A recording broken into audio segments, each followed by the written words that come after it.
అలాగే నా పేరు మైత్రి ఒకటి మై ఛానల్ ప్రకారం మన ఛానల్ సబ్స్క్రైబ్ చేసుకోకపోతే ఇప్పుడే సబ్స్క్రైబ్ చేసుకోండి. పక్కనే ఉన్న బెల్ ఐకాన్ క్లిక్ చేసి ఆల్లో పెట్టుకోండి. నా ఫర్దర్ మిస్ అవ్వకుండా చూడొచ్చు. చాలా మంది చూస్తున్నారు కానీ సబ్స్క్రైబ్ చేసుకోవట్లా. So please try to subscribe and click the bell icon also. So బేసిక్గా యూనో యాజ్ ఎక్స్పెక్టెడే అని చెప్పొచ్చు ఒక రకంగా ఈ మ్యాచ్ రిజల్ట్ అయితే. అంటే మేబీ మీలో ఎంతమంది ఎక్స్పెక్ట్ చేశారో నాకు తెలియదు కానీ నేనైతే కొంచెం ఎక్స్పెక్ట్ చేశాను. ఎందుకంటే ఫస్ట్ మ్యాచ్ ఇండియా ఓడిపోయిన విధానం చూసినప్పుడు కానీ లేదంటే ఈ మ్యాచెస్ అన్నీ జరుగుతున్నది ఏదైతే ఉందో ఇది కంప్లీట్గా ఆస్ట్రేలియన్ హోమ్ గ్రౌండ్. సో ఇది వాళ్ళకే బాగా ఎక్కువ అడ్వాంటేజ్ ఉంటుంది. కోర్స్ ఇండియన్ క్రౌడ్ కూడా చాలా వరకు వచ్చి ఇండియన్ సపోర్ట్ చేస్తున్నప్పటికీ కూడా పిచ్చెస్ మీద అడ్వాంటేజ్ వాళ్ళకే కొంచెం ఎక్కువ ఉంటుంది. సో ఇవన్నీ కూడా ఐడియా ఉంది. ఈ మ్యాచ్ అడిలైడ్లో అయ్యింది అండ్ ఇంకా నెక్స్ట్ మ్యాచ్ చూసుకుంటే అది మనకి సిడ్నీలో అవుతుంది. అండ్ తర్వాత ఏవైతే T20s 5 అవుతున్నాయో ఆ 5 T20లు కూడా ఆస్ట్రేలియాలోనే కాబట్టి డెఫినెట్గా దాంట్లో కూడా వాళ్ళకి అడ్వాంటేజ్ ఉంటుంది. మనం ఏమైనా ఒకవేళ T20 సిరీస్ కూడా ఒకవేళ ఓడిపోయినా 3-2తోనో అలా ఓడిపోయినా కొంచెం పర్లేదు కానీ మరీ వైట్ వాష్ లాంటిది కాకుండా ఉంటే బెటర్ అన్నట్టుగానే ఉంది మైండ్ సెట్ అయితే నాకు. ఎందుకంటే ఇప్పుడు ఇండియా ప్రతి మ్యాచ్ గెలిచేయాలంటే అవ్వదబ్బా. సో ఇప్పుడు వాళ్ళైనా ప్లేయర్స్ వాళ్ళు మనుషులే, వాళ్ళు ఏదో ఒక టైంలో కొన్ని మిస్టేక్స్ చేస్తారు. ఆ మిస్టేక్స్ కారణంగా వాళ్ళ ఆట అనేది ఇంపాక్ట్ అవుతుంది. సో ఇంకా అది అంతే, ఇంకా మనం ఏం చేయలేం. But end of the day ఏంటంటే యాజ్ ఎ ట్రూ క్రికెట్ ఫ్యాన్స్గా మనకి ఎప్పటి నుంచో మనం క్రికెట్ చూస్తూ ఉన్నాం కదా. సో మనకి ఒక కైండ్ ఆఫ్ డిసప్పాయింట్మెంట్ అనేది బాగా కలుగుతూ ఉంటుంది. అదే ఇక్కడ వచ్చిన మేజర్ ప్రాబ్లం అంతే, అంతకుమించి ఇంకేమీ లేదు. బట్ ఎనీహో ఓవరాల్గా అయితే మాత్రం ఏమంటారు రిజల్ట్ అయితే కొంచెం డిసప్పాయింటింగ్ ఉన్నప్పటికీ కూడా ఇంకా మన టీంని మనం సపోర్ట్ చేయాలి. ఎండ్ ఆఫ్ ది డే ఓడిపోయినప్పుడు తిట్టేసి గెలిచినప్పుడు పొగిడేసి ఎన్నొద్దు. అండ్ నా మైండ్ సెట్ ఒకప్పుడు ఎలా ఉండేది 2023 వరకు కూడా ఇండియా ప్రతి మ్యాచ్ గెలవాలన్నట్టు ఉండేది. ఎప్పుడైతే ఆ వరల్డ్ కప్ ఫైనల్లో ఓడిపోయిందో ఇక అప్పుడు నేనే రియలైజ్ అయ్యా కొంచెం ఓకే సరే ఇంకా మనం అర్థం చేసుకోవాల్సిన టైం వచ్చింది. ఇక ఎన్నాళ్ళు మనం ఆ హోప్స్ అనేవి అలా హై రైజ్లో పెట్టుకుంటాం. సో ఓడిపోయినా కూడా తీసుకోగలిగేలా ఉండాలనే మైండ్ సెట్లోకి వచ్చాను. సో అలా వచ్చిన తర్వాత ఈ రిజల్ట్లు ఏవి కూడా నన్ను పెద్దగా ఇంపాక్ట్ చేయట్లేదు. నేను చాలా పెద్ద క్రికెట్ ఫ్యాన్ని. మేబీ ఇప్పుడు నేను వీడియోలు చేయడం తగ్గించానేమో కానీ ఒకప్పుడు ట్రెండింగ్ టాపిక్స్ చేస్తున్నప్పుడు ఏ చిన్న ఇష్యూ వచ్చినా కూడా క్రికెట్ రిలేటెడ్గా దాని గురించి కూడా వీడియో చేసేవాడిని. అంత ఇంట్రెస్ట్ ఉండేది. ప్రతి మ్యాచ్ మిస్ అవ్వకుండా చూసేవాడిని. 4ంటికి లేచి మరి వెళ్ళి టెస్ట్ మ్యాచ్లు చూసేవాడిని. అంత ఇంపాక్ట్ ఉండేదిలే అప్పట్లో, అది వేరే విషయం. బట్ ఇప్పుడు యూనో అంత ఏమంటారు టైమింగ్స్ కూడా కొంచెం మనకి ఇప్పుడు ఫ్లెక్సిబుల్గానే పెట్టారు. అప్పట్లాగా మరీ బ్యాడ్ టైమింగ్స్ అయితే లేవు. సో నైస్, ఓకే, ఓవరాల్గా it is fine and good. But ఏమంటే ఇంకా ఈ మ్యాచ్ రిజల్ట్ అయితే మాత్రం కొంచెం సాడ్. యాక్చువల్గా ఇండియా గెలవచ్చు అనిపించింది ఒకనొక టైంలో. అట్లీస్ట్ ఇండియా స్కోర్ చూసినప్పుడు సరే okay maybe there is a chance అన్నట్టుగా అనిపించింది. But end of the day result అయితే కొంచెం డిసప్పాయింటింగ్ ఉంది. సో ఒకసారి మ్యాచ్ గురించి కొంచెం క్లియర్ కట్గా స్టాట్స్ ప్రకారంగా మాట్లాడుకునే ప్రయత్నం చేద్దాం. సో ఫస్ట్ థింగ్ ఏంటంటే ఈ మ్యాచ్లో బెస్ట్ పార్ట్ ఏంటంటే రోహిత్ పర్ఫార్మెన్స్. సో రోహిత్ శర్మ ఈ మ్యాచ్ చాలా బాగా ఆడాడు అండ్ చాలా హ్యూజ్ కంబ్యాక్ అని కూడా చెప్పొచ్చు. బట్ మళ్ళీ ఒక మ్యాచ్తో మనం కంప్లీట్గా డిసైడ్ కాలేం. ఎందుకంటే రీసెంట్ టైమ్స్లో మనం రోహిత్ని చూసింది చాలా తక్కువ అండ్ లాస్ట్ మ్యాచ్లో సరిగ్గా ఆడలేదు. ఈ మ్యాచ్ బాగా ఆడారు. But we have to wait and watch. And next upcoming matches ఏవైతే జరుగుతూ ఉంటాయో, ఎందుకంటే ఇండియాకి చాలా పెద్ద షెడ్యూలే ఉంది. సో ఈ షెడ్యూల్ని బట్టి కనుక మనం చూసుకున్నట్టయితే సో వాళ్ళు ఆ టైంలో కూడా ఎలా పర్ఫామ్ చేస్తారు ఏంటన్న దాన్ని బట్టి సో ఆ కంబ్యాక్ అనేది ఎంత సాలిడ్గా ఉంది ఏంటనేది మనం ఒక క్లారిటీకి అయితే రావచ్చు. బట్ యాజ్ ఆఫ్ నౌ అయితే మాత్రం హీ ప్లేడ్ వెరీ వెల్. ఈ మ్యాచ్ అయితే మాత్రం అసలు ఆ షాట్ కూడా తను అవుట్ అవుతాడు అనుకోలేదు నేను. ఎందుకంటే Rohit plus short ball is a deadly combination అసలు. బట్ అలాంటి కైండ్ ఆఫ్ షాట్గా అవుట్ అయ్యాడు అంటే ఆఫ్ కోర్స్ అది డైరెక్షన్ వేరే సైడ్ వెళ్ళింది. సో దాని ఎఫెక్ట్ పడింది. సో క్యాచ్ వెళ్ళిపోయింది, అవుట్ అయిపోయాడు. బట్ రోహిత్ కూడా నమ్మలేకపోయాడు డిసప్పాయింట్మెంట్లో. బట్ ఓకే నైస్, బాగానే ఆడాడు మొత్తానికి. సో 97 balls 73 runs కొట్టాడు. సో రోహిత్ కంబ్యాక్ అనేది బేసిక్గా ఈ మ్యాచ్లో కొంచెం one of the best impactful thing అని చెప్పొచ్చు. తర్వాత ఇద్దరు ప్లేయర్స్ గురించి మనం మాట్లాడుకోవాలి. ఒకరు వచ్చి శుభ్మన్ గిల్, ఇంకొకరు వచ్చి విరాట్ కోహ్లీ. వీళ్ళిద్దరూ మళ్ళీ ఫెయిల్ అయ్యారు. సో శుభ్మన్ గిల్ 9 runs కొట్టాడు, లాస్ట్ మ్యాచ్ 10 runs. సో 2 మ్యాచ్లు కూడా ఫెయిల్ అవుతూ వచ్చాడు శుభ్మన్ గిల్. సో అంటే గిల్కి బేసిక్గా ఓకే కొన్ని మ్యాచ్లు బాగా ఆడకపోయినా కూడా కొన్ని మ్యాచ్లు చాలా బాగా ఆడతాడు అని చెప్పేంత ఎక్స్ట్రాడినరీ ఏమంటారు ట్రాక్ రికార్డ్ అయితే లేదు. ఇప్పుడు అట్లీస్ట్ ఉంది, రోహిత్ శర్మ విరాట్ కోహ్లీ అంత అయితే లేదు కదా. సో అది నా ఉద్దేశం. సో ఆ ట్రాక్ రికార్డ్స్ అనేవి చాలా ఇంపార్టెంట్. సో ఈ టైంలో ఇలా పర్ఫామ్ చేస్తే what about next upcoming world cups అనే పాయింట్ ఉంటుంది కదా. సో ఆ పరంగా ఆలోచిస్తే గిల్ పర్ఫార్మెన్స్ కొంచెం ఏమంటారు ఒక రకమైన భయాన్ని కలిగిస్తూ ఉంటుంది అనమాట. అంటే ఇప్పుడు ఇలాగ ఆడుతున్నాడు సరే, వరల్డ్ కప్లో కూడా ఇలాగే ఆడితే ఏంటి పరిస్థితి అని క్వశ్చన్ మార్క్ వస్తుంది. So that is the problem actually. అంటే తను ఒక స్టాండర్డ్ సెట్ చేసేసి ఆ స్టాండర్డ్కి తక్కువ ఆడట్లేదు. తన స్టాండర్డ్ ఏంటనేది క్లారిటీ ఇవ్వకుండా ఒకసారి కిందకి ఆడుతున్నాడు, ఒకసారి పైకి ఆడుతున్నాడు. ఆ గ్రాఫ్ అనేది ఇలా ఇలా ఇలా ఇలా అవుతూ ఉంది. అంటే పైకి వెళ్తుంది, కిందకు వస్తుంది, పైకి వెళ్తుంది, కిందకు వస్తుంది. అలాగే ఉంది శుభ్మన్ గిల్ గ్రాఫ్ అయితే. So through out the all the years చూసుకుంటే అలాగే కనబడుతుంది నాకైతే. మరి అలాంటప్పుడు తను ఎంతవరకు ఇంపాక్ట్ ఇస్తాడు ఏంటనేది ఇంకా we have to wait and watch అంతే. ఇంపార్టెంట్ బట్ డెఫినెట్గా గిల్కి అయితే కొంచెం అట్లీస్ట్ ఆ సెలక్షన్ కమిటీ నుంచి కానీ, సీనియర్ ప్లేయర్స్ నుంచి కానీ, సెలెక్టర్స్ నుంచి కానీ వీళ్ళందరి నుంచి మంచి సపోర్ట్ అయితే ఉంది. సో అది కూడా ఒక అడ్వాంటేజ్ అని చెప్పొచ్చు. So that's the best. మరి ఇక చూడాలి, మరి దానివల్ల తను బాగానే కంటిన్యూ అవుతుంది, తనకు ఛాన్సెస్ వస్తాయి. But we have to wait and watch. తర్వాత విరాట్ కోహ్లీ ఈ మ్యాచ్ కూడా 0కే అవుట్ అయిపోయాడు. లాస్ట్ మ్యాచ్ 8 balls, ఈ మ్యాచ్ 4 balls. సో ఈసారి LBW leg before wicket, so out అయిపోయాడు.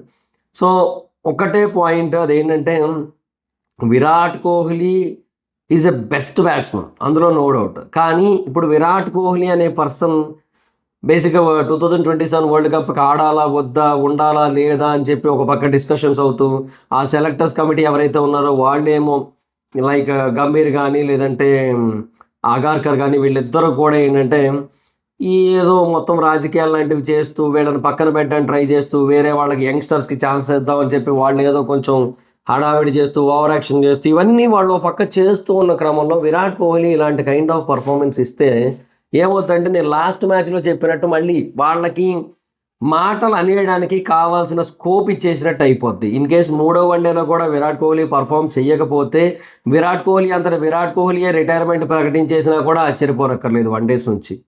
అంటే అలాంటి కైండ్ ఆఫ్ సిచ్యువేషన్స్ ఉన్నాయి అక్కడ. That is there. అది వాస్తవం, అది ఎవరైనా ఒప్పుకోవాల్సింది. అక్కడ రాజకీయాలు జరుగుతున్నాయి. కాకపోతే జరుగుతున్న రాజకీయాలను తట్టుకొని నిలబడాలంటే దానికి తగ్గ ఆన్ ఫీల్డ్ పర్ఫార్మెన్స్ ఉండాల్సి ఉంటుంది. ఒకప్పటి ట్రాక్ రికార్డ్ని వాళ్ళు పట్టించుకోవట్లేదు అనడానికి ఇప్పటివరకు జరుగుతున్న సిచ్యువేషన్స్ ఒక ఎగ్జాంపుల్ కదా. మరి అలాంటప్పుడు ఇప్పుడు జరుగుతున్న దాన్నే పట్టించుకుంటారు కదా. సో అందుకే వాళ్ళైతే అదే పాయింట్లో ఉన్నారు కాబట్టి ఇప్పుడు బాగా ఆడితే బెటర్ ఏమో, బట్ ఏమో ఆడట్లేదు. అంటే అది బ్యాడ్ లక్ అని కూడా అనుకోవచ్చు. నాట్ ఎవ్రీ ప్లేయర్ ప్రతి మ్యాచ్లో సెంచరీ చేసేయాలంటే అవ్వదు. అలాగైతే 11 ప్లేయర్లు 1100 runs కొడతారు మ్యాచ్ మొత్తానికి. అలా కాదు కదా. వన్డే మ్యాచ్ అయినా, టెస్ట్ మ్యాచ్ అయినా, ఏదైనా సరే అలాగే ఎక్స్పెక్టేషన్లు ఉంటాయి. T20 మ్యాచ్ అయితే 50 కొట్టేయాలి, వన్డే మ్యాచ్ అయితే 100 కొట్టేయాలి, టెస్ట్ మ్యాచ్ అయితే 300 కొట్టేయాలి అంటే అవ్వదు. ఏ ప్లేయర్ కొట్టలేడు. కానీ మరీ 0లకు అవుట్ అవ్వడం అనేది కూడా బ్యాడే. వాళ్ళకి ఒక ఛాన్స్ ఇచ్చినట్టు అయిపోతుంది. అది ఇక్కడ కోహ్లీకి చెప్పేటోళ్ళం కాదు, అండ్ మనం చెప్పినా ఆయనకు అర్థం కాదు, బికాజ్ ఆయన తెలుగు రాదు. అది వేరే విషయం. బట్ ఏమో, హ్యావ్ టు కన్సిడర్. సో ఇక్కడ నాకు ఆ తర్వాత మరొక 3 ప్లేయర్స్ని అయితే అప్రిషియేట్ చేయాలనిపించింది ఆఫ్టర్ రోహిత్ శర్మ. ఒకరు శ్రేయస్ అయ్యర్, ఇంకొకరు అక్షర్ పటేల్, ఇంకొకరు హర్షిత్ రాణా. శ్రేయస్ అయ్యర్ చాలా అంటే చాలా బ్యాలెన్స్డ్గా, చాలా సెటిల్డ్గా ఆడాడు. లాస్ట్ మ్యాచ్లో కొంచెం అంత బాగా పర్ఫామ్ చేయకపోయినప్పటికీ కూడా ఈ మ్యాచ్లో అసలు చాలా అంటే చాలా బాగా పర్ఫామ్ చేసిన ఫీలింగ్ అయితే వచ్చింది. లాస్ట్ మ్యాచ్లో ఏంటంటే తను ఒక ప్రెషర్ సిచ్యువేషన్లో వచ్చాడు. సో ఆ టైంలో తనకి ఎక్కువ స్కోప్ దొరకలేదు అన్నట్టు అనిపించింది. ఇప్పుడు ఈ మ్యాచ్లో తన పర్ఫార్మెన్స్ చూసిన తర్వాత బాగా ఆడాడు. అండ్ 77 balls 61 runs కొట్టాడు. అది కూడా ఒక అన్లక్కీ షాటే. బ్యాట్ ఇన్సైడ్ ఎడ్జ్ తీసుకొని బౌల్డ్ అయిపోవడం అనేది ఇంకా బ్యాడ్ లక్ అంతే, మనం ఏం అనలేం. బట్ బాగా ఆడాడు అనిపించింది. Akshar Patel is extraordinary. 41 balls 44 runs కొట్టాడు. 5 fours 107 స్ట్రైక్ రేట్తో ఆడాడు. So best. తర్వాత హర్షిత్ రాణా కూడా 18 balls 24 runs కొట్టాడు. తిను కూడా చాలా బాగా ఆడాడు. అక్షర్ పటేల్కి అసలు రావాల్సినంత అప్రిషియేషన్ ఎప్పుడూ రాదు. బట్ ఈ మ్యాచ్ తర్వాత ఇంకా బాగా రావాలని ఎక్స్పెక్ట్ చేస్తున్నాను తనకైతే అప్రిషియేషన్. సో రాహుల్, సుందర్ వీళ్ళిద్దరూ త్వరగానే అవుట్ అయిపోయారు, ఎక్కువసేపు ఆడలేకపోయారు. అండ్ ఇంకా తర్వాత నితీష్ రెడ్డి కూడా ఎక్కువ ఆడలేదు. హర్షదీప్ 14 balls 13 runs కొట్టాడు. So Harshdeep runs Rahul, Washington Sundar and Nitish Reddy ఈ 3 కంటే ఎక్కువ. అండ్ స్ట్రైక్ రేట్ కూడా ఈ 3 కంటే ఎక్కువ. అఫ్కోర్స్ శుభ్మన్ గిల్ అండ్ కోహ్లీ కంటే కూడా ఎక్కువే. బట్ నేను అంటుంది ఏంటంటే అప్పటి ప్రెషర్ సిచ్యువేషన్స్ వేరు, ఈ middle order lower order situations వేరు కదా. సో అందుకే వీళ్ళతో కంపేర్ చేసి చెప్తున్నా. సో హర్షదీప్ బెటర్గా ఆడాడు యాక్చువల్లీ. ఇంకా సిరాజ్ ఒక బాల్ ఆడాడు, అయిపోయింది. సరే అది ఓకే. వీళ్ళ దాంట్లో ఒక 3 bowlers అయితే ఎక్స్ట్రాడినరీగా బౌల్ చేశారు. సో వాళ్ళే మొత్తం 9 wickets తీశారు. Zampa 4, Bartlett 3, Stark 2. సో మొత్తం 9 wickets వాళ్ళే తీశారు. ఎకానమీ పరంగా చూసుకుంటే ఈ బార్ట్లెట్ అనే పర్సన్ 10 ఓవర్స్లో 3.9తో 39 రన్స్ ఇచ్చాడు. బట్ హ్యాజల్వుడ్ అందరికంటే తక్కువ ఇచ్చాడు, 29 రన్స్ ఇచ్చాడు 10 ఓవర్స్లో, 2 మేడిన్స్. బట్ వికెట్లు అయితే ఒకటి కూడా పడలేదు. సో అందువల్ల బార్ట్లెట్కి బెటర్గా యూనో పాయింట్స్ వస్తాయి ఇక్కడ నన్ను అడిగితే బౌలింగ్లో. ఇంకా మిగతా వాళ్ళందరూ కూడా కొన్ని ఓవర్లు చెప్పిన బౌలింగ్ అయితే వేశారు. ఓవెన్ 2, కొనలి 3, షార్ట్ 3, హెడ్ 2 అలా వేసుకుంటూ వెళ్ళారు. సో ఓకే, వాళ్ళ బౌలింగ్ అయితే బాగానే ఉంది. బట్ ఇన్ కేస్ కంపేర్ చేసుకుంటే వాళ్ళ బౌలింగ్ మన బ్యాటింగ్ ఈ స్ట్రెంగ్త్స్ని కనుక ఒకసారి బ్యాలెన్స్ చేసుకుంటే మన బ్యాటింగ్ స్ట్రెంగ్తే బెటర్ ఉంది. కానీ ఇక్కడ మటుకు కొంచెం డౌన్ అయిన ఫీలింగ్ అయితే ఉంది వాళ్ళ బౌలింగ్ స్ట్రెంగ్త్తో కంపేర్ చేసుకుంటే.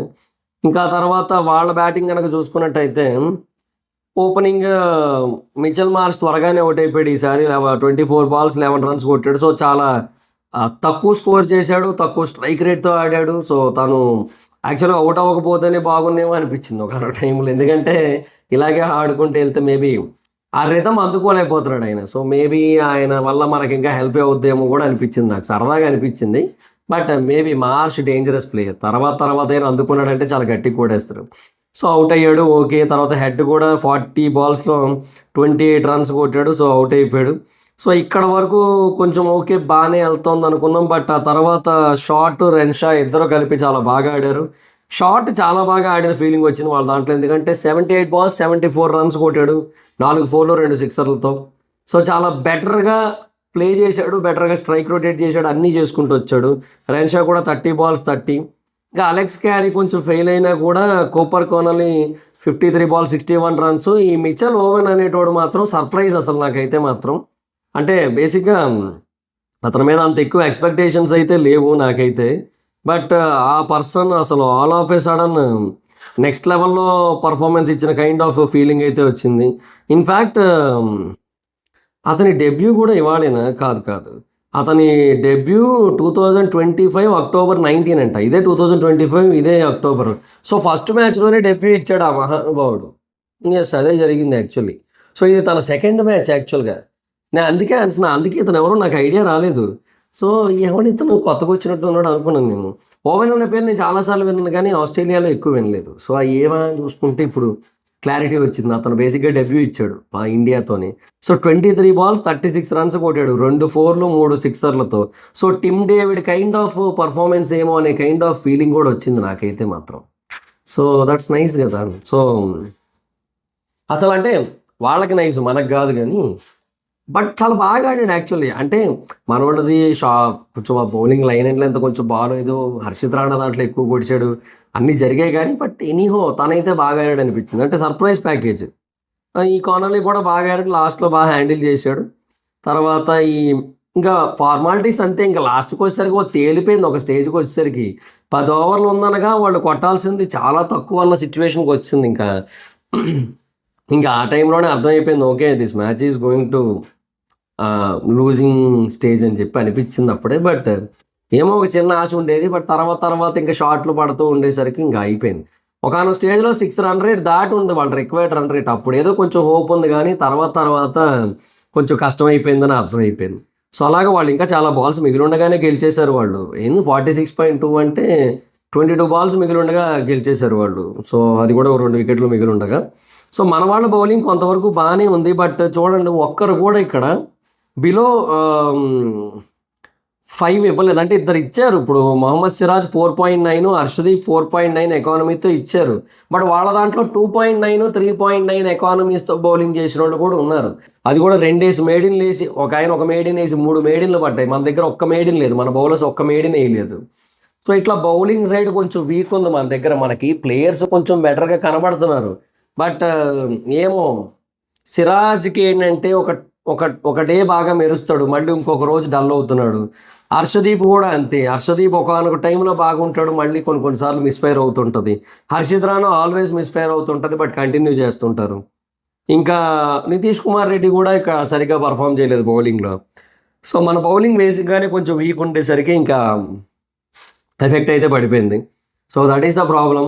సో మనం ఓడిపోవడానికి ఇక్కడ బ్యాటింగ్ పెద్ద రీజన్ అని నేను అనుకోవట్లేదు. 265 runs అంటే కొంచెం ఏమంటారు, కంట్రోల్ చేయొచ్చు, మనం గెలిచే అవకాశం ఉంది. బట్ బౌలర్స్ అనేది చాలా ఎఫర్ట్ పెట్టి ఉండాల్సింది, బట్ మిస్ అయింది. So Adam Zampa player of the man ఇచ్చారు. సో అంటే అతను బౌలరే. సో 4 వికెట్లు తీశాడు. సో అక్కడే అతనికి చాలా పాయింట్స్ అయితే వచ్చాయి. అండ్ డెఫినెట్గా అతను తీసిన వికెట్లు కూడా కొంచెం మంచి మంచి ఇంపార్టెంట్ వికెట్స్ అని చెప్పాలి. ఎందుకంటే శ్రేయస్ అయ్యర్ కానీ, అక్షర్ కానీ, లేదంటే రాహుల్ కానీ, నితీష్ కుమార్ రెడ్డి కానీ, నలుగురిది కూడా ఇంపార్టెంట్ వికెట్సే. సో 4 వికెట్లు తీసాడు కాబట్టి సో తనకే కొంచెం ఎక్కువ ప్రియారిటీ వచ్చింది. మన దాంట్లో 3 ప్లేయర్స్ 2 వికెట్లు తీశారు, 2 ప్లేయర్స్ ఒక్కొక్క వికెట్లు తీశారు. సో బట్ ఎక్కడ కూడా వాళ్ళ ఇంపాక్ట్ హెవీగా ఉన్న ఫీలింగ్ అయితే రాలేదు. So that is the key problem. So మన బౌలింగ్లో ఉన్న కొన్ని లోపాల కారణంగా ఈ మ్యాచ్ ఓడిపోయిన ఫీలింగ్ అయితే కలుగుతుంది నాకైతే. సో మరి మీకేమనిపించిందో కింద కామెంట్ సెక్షన్లో తెలియజేయండి. So that's it guys, this is the video కనుక మీకు నచ్చినట్టయితే లైక్ చేసి వీడియోని షేర్ చేయనప్పుడు కారణం మన ఛానల్ సబ్స్క్రైబ్ చేసుకోకపోతే ఇప్పుడే సబ్స్క్రైబ్ చేసుకోండి. పక్కనే ఉన్న బెల్ ఐకాన్ క్లిక్ చేసి ఆల్లో పెట్టుకోండి. నా ఫర్దర్ డేస్ మిస్ అవ్వకుండా చూడొచ్చు. చాలా మంది చూస్తున్నారు కానీ సబ్స్క్రైబ్ చేసుకోవట్లా. So please try to subscribe and click the bell icon also. Next time media ఎవరు మాత్రం ఎక్కడ వచ్చి ఫాలో అవచ్చు. Thank you so much. బాబా మీడియో నెక్స్ట్ వీడియో. బై.